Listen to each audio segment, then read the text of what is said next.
What's the best phone for people who are blind or visually impaired? I think it's pretty easy to say it's the iPhone, and in this video I'll be telling you why, and also at the end sharing which iPhone I think is best for you.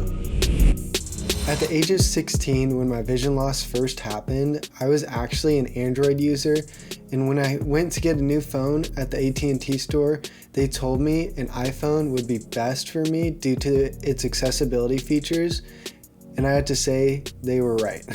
This question basically boils down to Apple versus Android, and I believe that Apple has built an ecosystem of accessibility across all its products, not just the iPhone, which makes the iPhone a much better choice for someone who's blind or visually impaired. Some of my favorite accessibility features on the iPhone is VoiceOver, which is a screen reader, which basically means that your phone will talk out loud and tell you what's on the screen as you control it with certain touch gestures. Another feature I use a lot is magnification, and this allows me to zoom in on my screen to be able to see images, text, or whatever it might be, and it's super simple and easy to use. There are a lot of other great things, such as the magnifier to zoom in on things around me or to read labels, Siri to do certain shortcuts and things a lot more simply, as well as a lot of different apps that you can get from the App Store.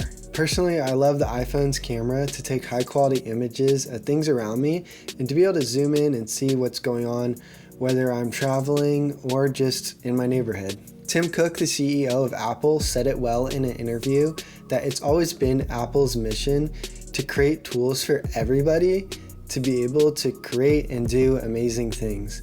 And everybody means everybody, which means people with disability, and keeping accessibility in mind throughout their development of products and software.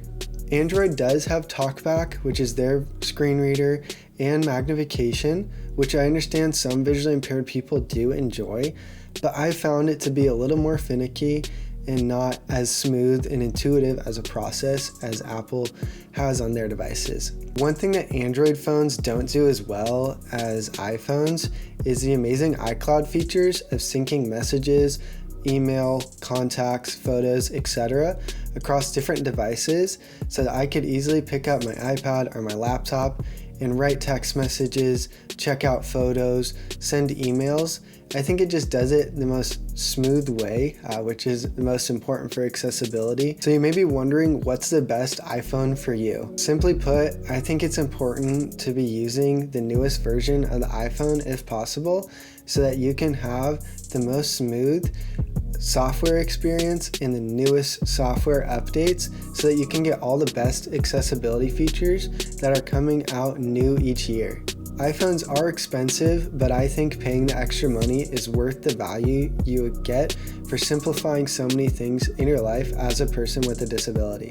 You could go for an iPhone that is 1 or 2 or even 3 generations older. It's just going to get outdated faster, and in a couple years you won't be able to run the latest software. Long story short. I also think it's important to have as big of screen as possible. That's why I use the 12 Pro Max, which gives me the most screen real estate if I do have to magnify my screen. But even if you don't have much usable vision and use mostly VoiceOver, the screen reader, I think it's easier to use VoiceOver on a bigger screen when scrubbing around or flicking around to find the button that you might be looking for. I think the bigger screen is definitely a help.